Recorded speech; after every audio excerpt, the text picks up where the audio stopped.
نحمده ونصلي على رسوله الكريم. أما بعد فأعوذ بالله من الشيطان الرجيم. بسم الله الرحمن الرحيم.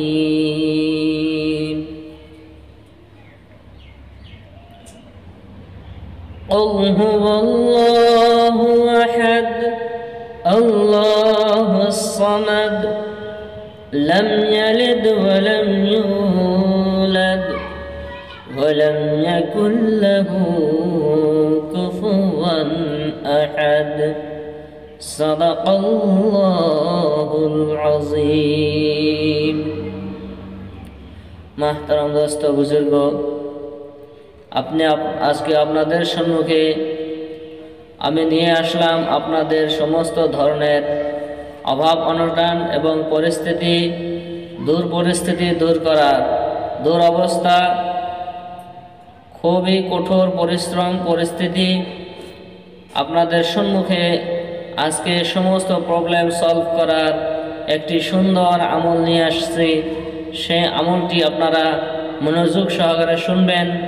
যে আমলটি করতে পারলে আপনার জীবন ধন্য হয়ে যাবে এবং আপনার আশা অনুযায়ী আপনি ফল পাবেন। আপনি ধনী হতে চান, আপনি কোটি কোটি টাকার মালিক হতে চান, আল্লাহ রাব্বুল আলামিন আপনাকে সমস্ত সম্পদ ধন আপনাকে আল্লাহ পাক দিবে। কিন্তু আপনারা ভিডিওটি ভালো করে না শুনে না বুঝে স্কিপ করে শেষ করে যাবেন না। এমনই একটি আমল আপনাদের সম্মুখে পেশ করব, যে আমলটা আপনারা কোনোদিন আগে করেন নাই, হয়তো বা শুনতেও পারছেন কিংবা তো শুনেনও নাই, কিন্তু আজকে ভালো করে শুনবেন, ভালো করে করবেন। খাস দিলে সচ্চা পাক্কা ইয়াকিন নিয়ে আপনি আমলটি করবেন, আপনি ইনশাআল্লাহ 100% শিওর আপনি সাকসেস হতে পারবেন। চলুন আমরা সর্বপ্রথম আমল সম্পর্কে আমলের ফজিলত কিছু আপনাদের সম্মুখে উপস্থাপন করি। তাহলে আপনারা আমলের ফজিলত যখন আপনারা একটু শুনতে পারবেন, তখন আপনার কি হবে, কাজ করার মধ্যে আগ্রহী হবে এবং আপনার একটু কামের মধ্যে মহব্বত পয়দা হবে এবং আপনার ইয়াকিন ও বিশ্বাস পয়দা হবে।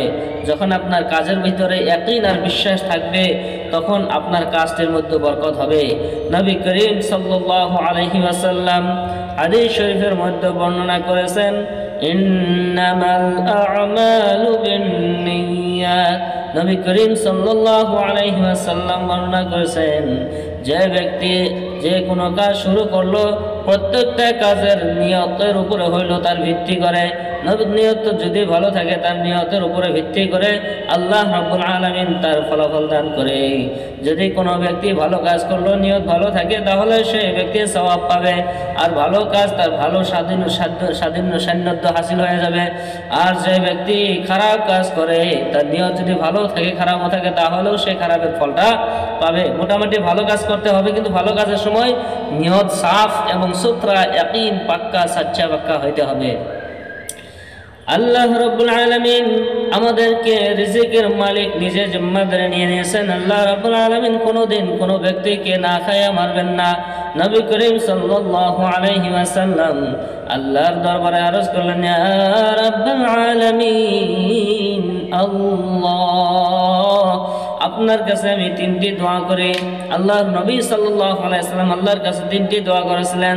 তিনটি দোয়ার মধ্যে ছিল একটি দোয়া, ইয়া রাব্বুল আলামিন, ইয়া আল্লাহ, আমার উম্মত যেন না খাইয়া অভাব অনটনে মারা না যায়। আল্লাহ রাব্বুল আলামিন কবুল করেছেন, বলুন সুবহানাল্লাহ। আল্লাহর নবী সাল্লাল্লাহু আলাইহি ওয়াসাল্লাম আল্লাহর দরবারে ফরিয়াদ করে আল্লাহর কাছে দোয়া করেছিলেন, ইয়া আল্লাহ, আমার উম্মত যেন না খায়া অভাবে যেন মারা না যায়। আল্লাহ পাক সেই দোয়াটি কবুল করেছে। সুবহানাল্লাহ, সুবহানাল্লাহ। কিন্তু আমরা দেখতেছি, আমরা তো অভাবে আছি, না খায়া যদিও মারা যায় না, কিন্তু অভাবে ঋণে ধারে কর্জায় লিপ্ত হয়ে আছে, তাই তো? এটা সমস্ত দূর হয়ে যাবে। আল্লাহ নবী সাল্লাল্লাহু আলাইহি ওয়াসাল্লাম যেগুলো আমল আমাদেরকে শিখিয়ে দিয়েছেন সেইগুলো আমলের উপরে আমরা আমল করতে হবে। একটা দোয়া আপনাদের সম্মুখে উপস্থাপন করব। সেই দোয়াটি আপনি যদি বেশি বেশি পাঠ করেন, আপনি যদি ধার হয়ে থাকেন, ঋণগ্রস্ত হয়ে থাকেন, তাহলে আপনার সমস্ত ঋণ আল্লাহ পাক মাফ করে দিবে। আল্লাহ রাব্বুল আলামিন আপনার সমস্ত ঋণ পরিশোধ করার তৌফিক দান করবে।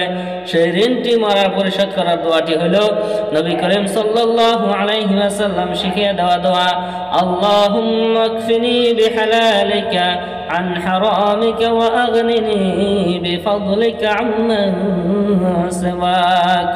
ভালো করে আমার সাথে আপনারা পাঠ করে নেন, আল্লাহুম্মা কফিনি বিহালালিকা عن حرامك وأغنني بفضلك عمن سواك اللهم اكفني بحلالك عن حرامك وأغنني بفضلك عمن سواك। এই আমলটি যদি আপনি বেশি বেশি পাঠ করতে পারেন এই দোয়াটি, তাহলে আপনার সমস্ত ধরনের ঋণ কর্জা সব পরিশোধ করার তৌফিক আল্লাহ রাব্বুল আলামিন অটোমেটিক আপনাকে গায়েবী ভাবে সম্পদ দিয়ে আল্লাহ পাক আপনার ঋণ পরিশোধ করার তৌফিক দান করবে। সুবহানাল্লাহ, সুবহানাল্লাহ। শুক্রবারের দিন এই আমলটি, এই তাসবিহটি আপনি জুমা বাদ বেশি বেশি পাঠ করবেন, আল্লাহ রাব্বুল আলামিন আপনার সমস্ত ঋণ পরিশোধ করার তৌফিক দান করবেন। সুবহানাল্লাহ, সুবহানাল্লাহ। আমরা অভাবে থাকি, আমাদের একটি খাসলত খারাপ, আমাদের একটি স্বভাব যদি আমরা ভালো করতে পারি তাহলে আমাদের সমস্ত অভাব দূর হয়ে যাবে। আমরা সেই অভাব এবং আমাদের স্বভাবের কথা বলে চলুন। নবী সাল্লাল্লাহু আলাইহি ওয়াসাল্লামের একজন গরীব সাহাবী নবী করিম সাল্লাল্লাহু আলাইহি ওয়াসাল্লামের পাশে আসলেন, আসিয়া বলতেছে, ইয়া রাসূলুল্লাহ, আমি তো খুব অভাবে আছি, আমি তো খুব পেরেশানিতে আছি, আমার তো খাবার নাই, আমার ঘরে খাদ্য নাই, আমি অভাবে আছি, গরিব সাহাবে। নবী করিম সাল্লাল্লাহু আলাইহি ওয়াসাল্লাম গরিব সাহাবা জনের মুখ দেখে নবীজি সাল্লাল্লাহু আলাইহি ওয়াসাল্লাম তাহাকে বললেন, ও সাহাবী, যাও রে যাও, আমার উসমান গনির কাছে চলে যাও। নবী করিম সাল্লাল্লাহু আলাইহি ওয়াসাল্লামের কথা মোতাবেক ওই সাহাবী হযরত উসমান গনি রাদিয়াল্লাহু তাআলা আনহুর বাড়ির দিকে রওনা করলেন। চলতে আছে যাইতে যাইতে যাইতে যাইতে যা দেখে হযরত উসমান গনি রাদিয়াল্লাহু তাআলা আনহু জমিনে পড়ে থাকা দানাগুলো খুঁটে খুঁটে তুলতে আছে, উঠাইতেছে। জমিনে পড়েছিল দানা, জমিনে যেগুলো দানা পড়ছে এগুলো উঠাইতে আছে। সুবহানাল্লাহ। হযরত উসমান গনি রাদিয়াল্লাহু তাআলা আনহুর এই কর্ম দেখে ওই সাহাবী চিন্তা করলো, হায় হায়, এত ধনী সাহাবী সামান্য পরিমাণ দানা জমিনের মধ্যে পড়ে গেছে, ওই জমিনের মধ্য থেকে সেই দানা তোলার জন্য ব্যস্ত হয়ে আছে, তাহলে ওই সাহাবী কি আমাকে কোনো দান করবে? এই চিন্তা করে বেচারা আর উসমান গনির কাছে কিছু কয় নাই, ঘুরে নবীজির কাছে চলে আসছে। সুবহানাল্লাহ। সাহাবী এসে বলতেছে, ইয়া রাসূলুল্লাহ, আপনি এমন এক মানুষের কাছে প্রেরণ করলেন, যে মানুষটার পাশে গেলাম, দেখলাম সেই মানুষটা জমিন থেকে তার কিছু খাদ্য জমিনে পড়েছিল, দানা পড়েছে, সেগুলো তুলতে আছে। তো নবী করিম সাল্লাল্লাহু আলাইহি ওয়াসাল্লাম সেই সাহাবীকে বলল, ও সাহাবী, যাও রে যাও, তুমি উসমান গনির পাশে যাও, উসমান গনি তোমাকে ফিরাইয়া দেবে না। হযরত উসমান গনি রাদিয়াল্লাহু তাআলা আনহুর পাশে নবী করিম সাল্লাল্লাহু আলাইহি ওয়াসাল্লামের কথা মোতাবেক দ্বিতীয়বার আবার রওনা করলেন। রওনা করে যাইতে যাইতে যাইতে যাইতে মধুপা চলতে চলতে চিন্তা করতে আছে, যাইতে আছে। এইবার যায় দেখে হযরত উসমান গনি রাদিয়াল্লাহু তাআলা আনহু উনার তুলা উড়ে যাইতেছে। তুলা শুকা দিয়েছিল রৌদ্রের মধ্যে, তুলাগুলা জমা করতেছিল, উড়ে যাইতে আছে তুলার টুকরা। দেখতে আছে তুলার টুকরা উড়ে যাইতে আছে।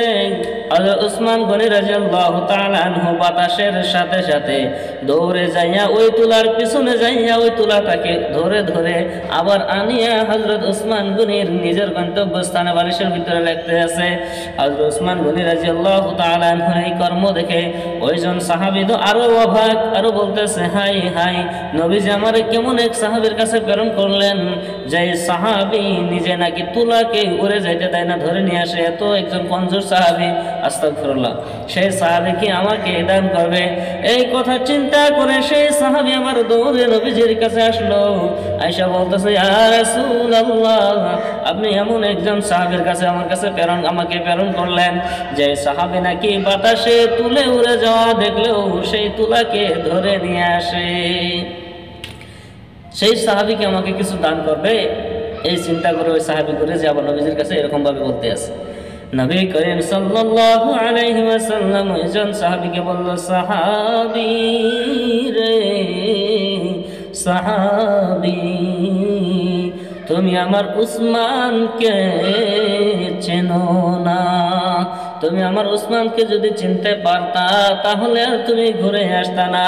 তুমি যাও, যাইয়া হযরত উসমান গনি রাদিয়াল্লাহু তাআলা আনহুর কাছে এই সম্পর্কে তুমি বলো গিয়া যে নবীজি আমাকে অভাবের জন্য আপনার কাছে প্রেরণ করেছে, আর কিচ্ছু বলতে হবে না। সেইজন সাহাবী কথা মোতাবেক নবী করিম সাল্লাল্লাহু আলাইহি ওয়াসাল্লামের হুকুম মোতাবেক হযরত উসমান গনি রাদিয়াল্লাহু তাআলা আনহুর পাশে রওনা করলেন। যাইতে যাইতে যাইতে হযরত উসমান গনি রাদিয়াল্লাহু তাআলা আনহুর বাড়ি পেলেন। হযরত উসমান গনি রাদিয়াল্লাহু তাআলা আনহু তাকে দেখে বললেন, ভাইজান আপনি কিসের জন্য আসছেন? তখন ওই ভাইজান বললেন, সাহাবী উসমান গনিকে বলতেছে, ভাইজান উসমান, নবী করিম সাল্লাল্লাহু আলাইহি ওয়াসাল্লাম আমাকে আপনার কাছে প্রেরণ করেছেন আমার একটু অভাবের কথা আপনাকে বলতে।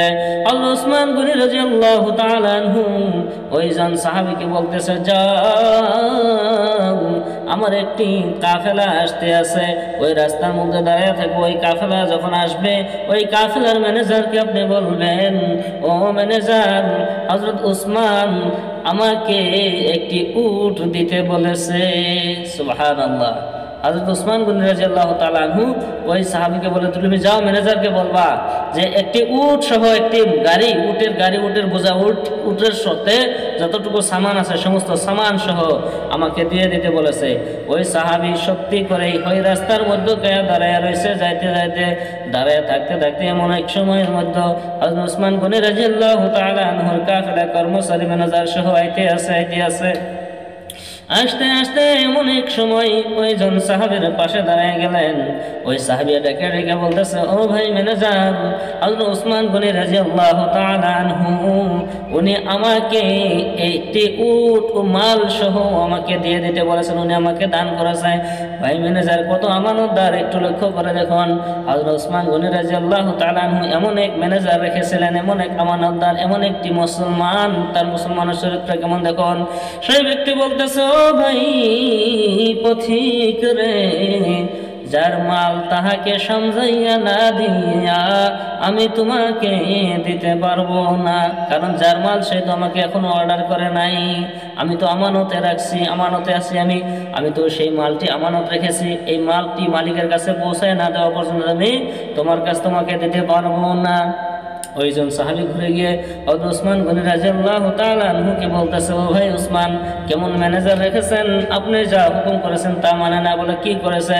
বলতেছে ওই সাহাবী আমাকে বলছে ওই মাল মালিকের কাছে না পৌঁছাইয়া, উসমানের কাছে না পৌঁছাইয়া, হিসাব বুঝাইয়া না দিয়া আমাকে দেবে না।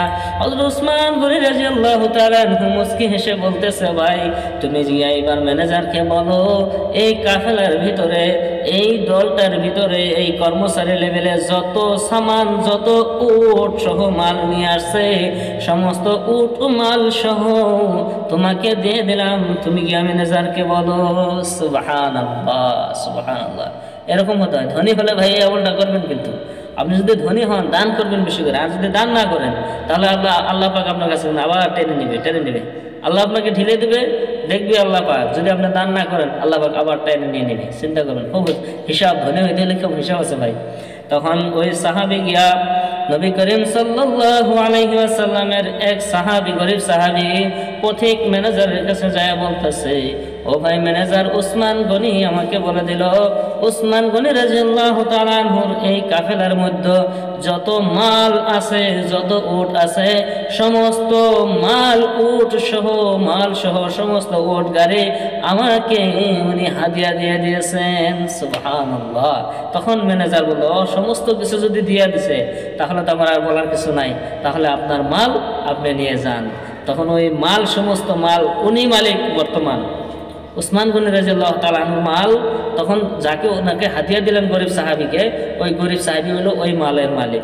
তখন ওই মালিককে ওই ম্যানেজার কি করে দিলেন, আমানত পৌঁছাইয়া দিলেন, তার সমঝাইয়া দিলেন। চিন্তা করুন ভাইজান আমার, হযরত উসমান গনি রাদিয়াল্লাহু তাআলা আনহুর দুইটা আমল দেখে এই সাহাবী আশ্চর্য হয়ে গেছিল, হতভম্ব হয়ে গেছিল। দুইটা আমল হলো, একটি হলো জমিন থেকে দানা খুঁটে খুঁটে নেওয়া, 2 নম্বর ছিল এটা বাতাসের সাথে গিয়া দৌড়ে গিয়া তুলা ধরে নিয়ে আসা। এই 2 আমল দেখে ওই সাহাবী আশ্চর্য হয়ে গেছিল, হতভম্ব হয়ে গেছিল। 3 নম্বর আমল যখন দেখলো ওই সাহাবীকে হযরত উসমান গনি রাদিয়াল্লাহু তাআলা আনহু সারা মাল কাফেলা উট সহ সমস্ত কিছু ওনাকে দান করে দিল। তিনি এখন আরো বেশি হতভম্ব, আসলে এই কি করে হতে পারে, কিন্তু হয়, সত্যিটা এরকমই হয়। হযরত উসমান গনি রাদিয়াল্লাহু তাআলা আনহু এত মাল পাইলো কই, আল্লাহ রাব্বুল আলামিন ওনাকে কিছু কিছু আমলের মধ্যে পছন্দ করেছিলেন। তার মধ্যে একটি আমল হযরত উসমান গনি রাদিয়াল্লাহু তাআলা আনহু কোনো কিছু খাইতে সময় পড়লে সেটা তুলে ধুয়ে খাইতেন। এই একটি আমল, এই আমলটা আপনারা করবেন। যদি কোনো কিছু পরে তুলবেন, ধুবেন, খাবেন, এটা করলে বহুত বরকত হবে। আপনার খাদ্য, আপনার দানা, আপনার সম্পদ কমবে না, কমবে না, কমবে না ইনশাআল্লাহ। এটা নবীজি সাল্লাল্লাহু আলাইহি ওয়াসাল্লাম হযরত উসমান গনি রাদিয়াল্লাহু তাআলা আনহুকে সার্টিফাই করে দিয়েছিলেন। চিন্তা করবেন, যদি কোনো বস্তু পরে খাইতে সময় সেই দানা তুলে খাবেন, ধুবেন, তুলে খাবেন, ফেলাইয়া দেবেন না। আজকাল আমাদের এই স্বভাবটাই খারাপ, যেটা বলতেছিলাম, একটা স্বভাব আমাদের খারাপ আছে, যে স্বভাবটা আমরা যদি ভালো করতে পারি তাহলে আমার অভাব দূর হয়ে যাবে। ওই স্বভাবটা আমরা ঠিক করতে হবে ইনশাআল্লাহ। ঠিক করবেন তো ইনশাআল্লাহ? ইনশাআল্লাহ বলেন, ইনশাআল্লাহ হয়, ইনশাআল্লাহ। তা আল্লাহ রাব্বুল আলামিন আমাদেরকে এই আমলের বরকতে আরো কিছু ফজিলত এবং আল্লাহ আমাদেরকে সম্পদ বাড়ায় দেব, সুবহানাল্লাহ। এর সাথে আল্লাহ রাব্বুল আলামিন আমাদেরকে কোরআনুল কারীমের মধ্যে বহুত ফজিলতপূর্ণ সূরা আল্লাহ পাক দান করেছেন। যে ফজিলতপূর্ণ সূরাগুলি যদি আমরা আমল করতে পারি, আমাদের तमाम অভাব অনটন পেরেশানি দূর, সব সমস্যা দূর হয়ে যাবে। সেই সূরাটির মধ্যে হলো কোরআনুল কারীমের মধ্যে আল্লাহ রাব্বুল আলামিন একটি মূল্যবান দামি একটি সূরা রেখে দিয়েছেন। সেই সূরাটির নাম হলো সূরাতুল ইখলাস। সূরাতুল ইখলাস, যেটাকে আমরা কুল হুয়াল্লাহুর সূরা মনে করি। তো আল্লাহ রাব্বুল আলামিন সেই সূরাতুল ইখলাস কোরআনুল কারীমের মধ্যে আল্লাহ রাব্বুল আলামিনের ওয়াহদানিয়তের দলিল হিসেবে আল্লাহ পাক প্রেরণ করেছেন, আয়াত নাযিল করেছেন। সেই কোরআনুল কারীমের মূল্যবান একটি সূরা সূরাতুল ইখলাস, কত সুন্দর সূরা, আয়াত ছোট কিন্তু বহুত ফজিলতপূর্ণ। আল্লাহ রাব্বুল আলামিন কোরআনুল কারীমে ওই সূরাতুল ইখলাস এত সুন্দর করে নাযিল করেছেন, আপনারা শুনে নেন। আউযু বিল্লাহি মিনাশ শাইতানির রাজীম, বিসমিল্লাহির রাহমানির রাহিম।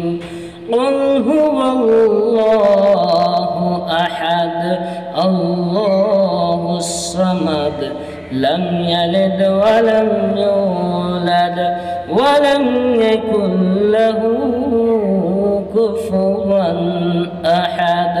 সাদাকাল্লাহুল আযীম। আপনারা যদি কোনো ব্যক্তি যদি চান যে আমার সমস্ত অভাব দূর হয়ে যাক, আমার সমস্ত পেরেশানি, সমস্ত অনাটন, সমস্ত পেরেশানি সব কিছু দূর হয়ে যাক, সমস্ত হাবাদুরি খাওয়া সব দূর হয়ে যাক, তাহলে আপনারা সকাল সকাল ফজর নামাজ পড়বেন। কি পড়বেন? ফজর নামাজ পাঠ করবেন। প্রত্যেক দিন ফজর নামাজ পড়বেন। ফজর নামাজ পর সূর্য উদয় হয়ে যখন এক মানুষের মতো উপরে উঠবে, তখন আপনারা কি করবেন? 2 রাকাত 4 রাকাত নামাজ পড়বেন। 2 রাকাত 2 রাকাত করে 4 রাকাত নামাজ পড়বেন আপনারা। ইশরাক নামাজ, কি নামাজ পড়বেন? ইশরাক। 2 রাকাত করে নিয়ত করবেন যে 2 রাকাত আমি ইশরাক নামাজ পড়ার জন্য নিয়ত করলাম, আল্লাহু আকবার বলে নিয়ত করবেন। ইশরাক নামাজ 2 রাকাত 2 রাকাত 2 বার পড়বেন। 2 রাকাত করে একবার 2 রাকাত নিয়ত করে সালাম ফিরাইবেন 2 রাকাত পূর্ণ হওয়ার পর। দ্বিতীয়বার আবার 2 রাকাত পূর্ণ করবেন, সালাম ফিরাবেন। সূরা যে কোনো সূরা মিলাতে পারেন, যে কোনো কিছু করতে পারেন। এরপর আপনি যেটা করবেন সেটা হলো আপনি সর্বপ্রথম দরুদ শরীফ পাঠ করবেন এবং সূরাতুল ইখলাস আপনি পাঠ করবেন। সুবহানাল্লাহ। আপনি কি পাঠ করবেন? সূরা ইখলাস, কুলহুর সূরা আপনি পাঠ করবেন। আবার দরুদ শরীফ পাঠ করবেন। 3 নম্বরে প্রথমে দরুদ শরীফ পাঠ করবেন, তারপর সূরা ইখলাস পাঠ করবেন, আবার দরুদ শরীফ পাঠ করবেন। এই আমল করে আপনি আল্লাহ রাব্বুল আলামিনের কাছে মুনাজাত করবেন, ইয়া আল্লাহ আমার যত অভাব অনাটন, আমার যত পেরেশানি, সমস্ত অভাব অনাটন রে আল্লাহ আপনি মিটাইয়া দেন। আল্লাহ আমার সমস্ত পেরেশানির আপনি দূর করে দেন, আসমানি জমিনি বালা সব দূর করে দেন মাওলা গো। আপনি ছাড়া আপনার বহুত বান্দা আছে, কিন্তু তুমি ছাড়া আমার আর কেউ নাই। আমি ছাড়া আপনার গোলামের অভাব নাই, কিন্তু তুমি ছাড়া আমার আর কোনো মালিক নাই। এইভাবে দোয়া করবেন আপনি, আর ইয়াকিনের সহিত যে আমার দোয়াটা নিশ্চয় কবুল হইতে আছে, কবুল হইতে আছে, দোয়া কবুল হবেই হবে। এই ধরনের আপনি কনফিডেন্স, সত্যতা, দিল সত্যবাদী ইয়াকিন নিয়ে আল্লাহ রাব্বুল আলামিনের কাছে দোয়া করবেন আর বলবেন, ইয়া আল্লাহ আমার অভাব দূর করে দেন, আমাকে মাল সম্পদ দান করেন। আল্লাহ আপনাকে 100% শিওর আপনাকে দান করবে। আরও বহুত ঘটনা আছে ইনশাআল্লাহ, আমি আপনাদেরকে পরবর্তী বলবো। আপনি যদি দেখলেন যে আমি একদিন নামাজ পড়ে দেখলাম আমার হয় নাই, তাহলে আপনি আরও পড়বেন, একদিনে করে শেষ করবেন না। আমল আপনি কন্টিনিউ চালাইতে থাকবেন। এক সাহাবী, নবী করিম সাল্লাল্লাহু আলাইহি ওয়াসাল্লামের একজন সাহাবী, তার বাড়িতে এসে দেখলো খাবার নাই, কিছু নাই, সঙ্গে সঙ্গে দৌড়ে গিয়া সাহাবী নামাজে দাঁড়ায় গেল। নামাজ পড়তে আসে, 2 রাকাত নামাজ পড়ে সালাম ফিরাইয়া দোয়া করে বাড়িতে এসে দেখছে, বিবিকে জিজ্ঞাসা করছে, বিবি জি খানা আসছে নেই? বলে আসে নাই। চলে গেল আবার উনি মসজিদের মধ্যে গিয়ে আবার ভালো করে নামাজ পড়েছে, আবার দোয়া করছে। বিবিকে আইসা বলতেছে, ও বিবি যান খানা আসলো নি? বলে না, কোনো কিছু আসে নাই।